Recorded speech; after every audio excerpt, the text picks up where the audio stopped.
This is Myke Quest with another straight shooting with Birchill, a fellow former WWE Superstar, and a very well decorated British wrestler as well. Paul, pretty much I'm going to ask some questions about how you started your career and how everything got started. I made sure I looked everything up. It seems that you were a primary school teacher before you actually started wrestling. Yeah, I was in primary school, which is I guess the equivalent of kindergarten. I was going to move in. I'd worked in special needs, teaching special needs kids, and I was going to go back into working with special needs. And I was wrestling. I mean, wrestling pretty much full time. I was wrestling probably 4 or 5 nights a week, and most weekends I was going out to Europe in some capacity and doing that. So I was pretty busy, but yeah. You got your start in was it FWA? Mm-hmm. With Mark was your Mark trainer? Sloan, yeah, in the FWA Academy in 2001, I think.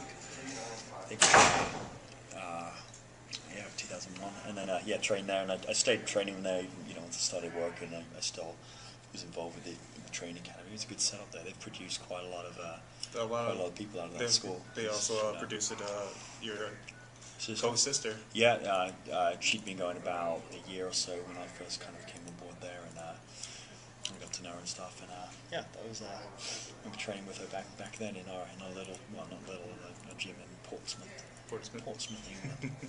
I've actually followed some of your stuff before you came to the WWE, and pretty much everybody built you as such a huge monster, which you were. You were a person for your size going out there doing a lot of the light heavyweight stuff. I think that's what it was. It wasn't. I mean, I'm no bigger than a lot of people. I mean, these days I'm not you know, I'm not as heavy as I was. I think my heaviest I was at 280 at one point. WWE was about 280, and it was more the fact that I was doing the more agile kind of stuff and was able to do it, be allowed to do it. And, you know, I think that was where the appeal was doing that. And the way they were careful to book me a certain way.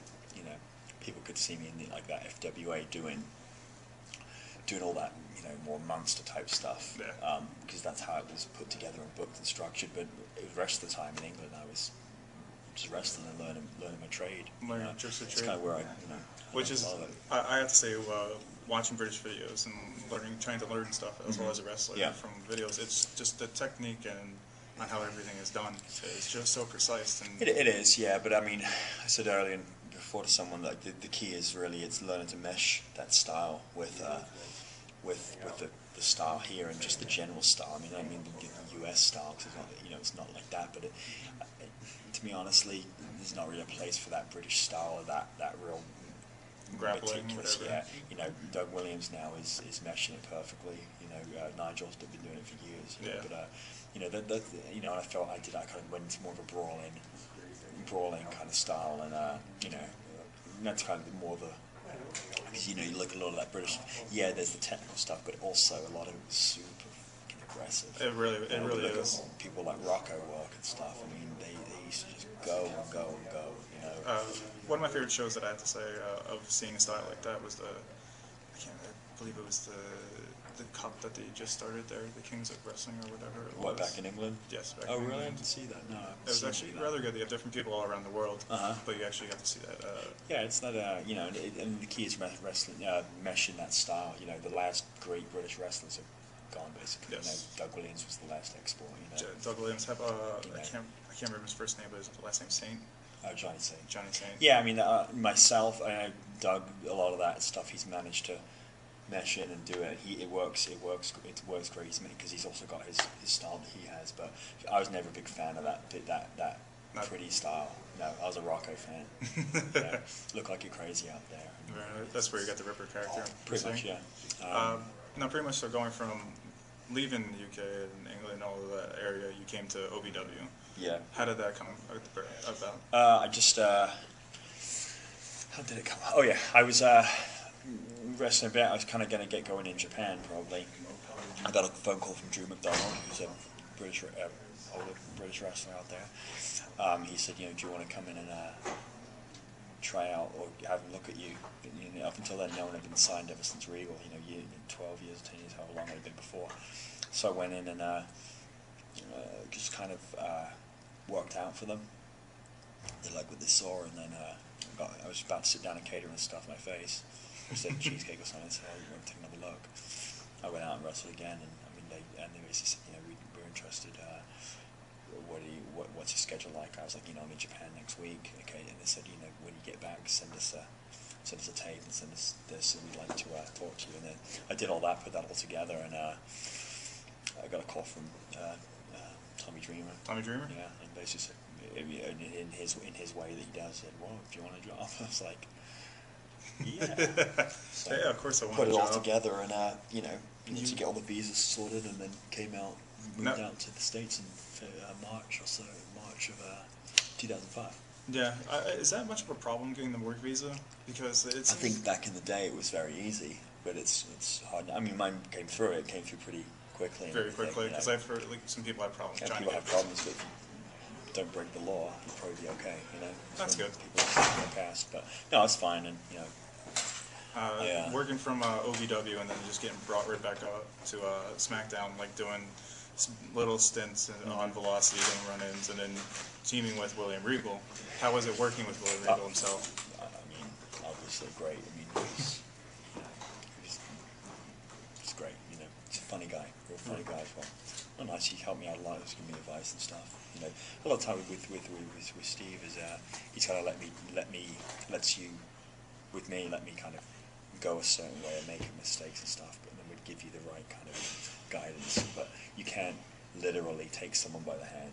And you got him. And you know, he didn't, so he was good. But I mean, I was in OVW. I was kind of not really doing anything in OVW because there was so much talent there. I always say to people, I got there. You know, the dire situation they're in now with their developmental. It's, you know, with the talent. I can't even say talent pool. I can't even say that. It's not even a talent pool. It's pretty much just a big guys look. When I got there, I said, I literally could have looked around. There was 30 people, I'd say, that could literally tomorrow have gone on TV. It took them pulling up five talented guys in the Spirit Squad.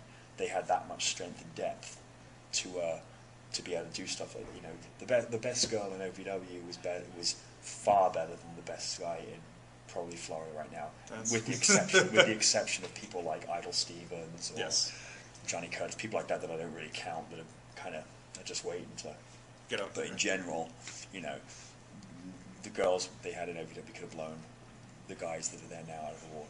That's completely insane. But yeah, I was kind of doing not too much there. There was such a high talent pool there, so you kind of were doing whatever. And then I got put on the road with Steve, and kind of went from there.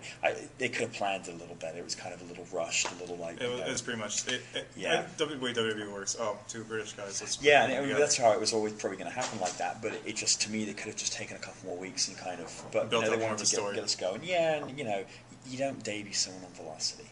Yeah. You know. Also, they had a pretty big tag division at the time, so we kind of never really got a real look in. We were almost like you're too good at your job, where you're too good at making people look good and too good at beating the shit out of people.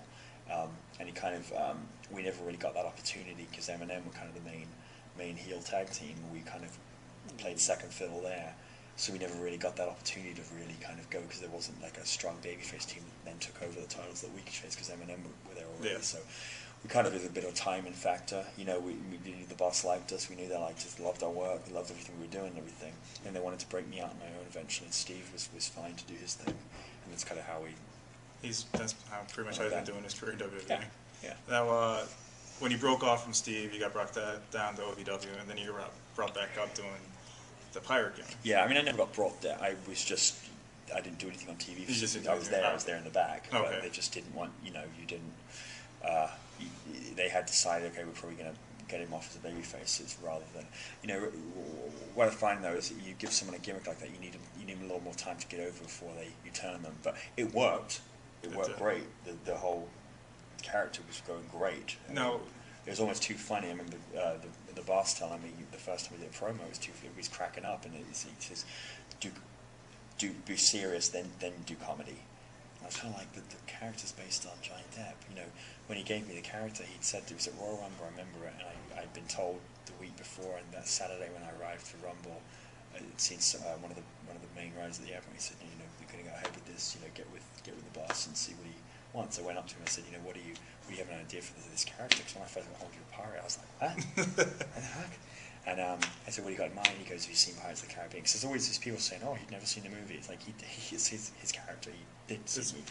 He said, you know, what, we've seen Pirates of the Caribbean? I said, yeah. He goes, I want you to be just like that. And I said, you want me to be just like Keith Richards? He said, yes, but you're dressed as a pirate. I said, so next week I turned up, and he was like, holy shit. You're actually one of the people I've noticed in several years in WWE TV to take a character, a silly character that somebody gives you, and put it over and work it. Yeah, you know, also, you know, you do something, you've got to kind of follow through with it, and you got to put them in something. Yes. You know, I got to do some decent stuff. I had a little unbeaten run and all that, but I was like, okay, I'm getting the reactions. This is.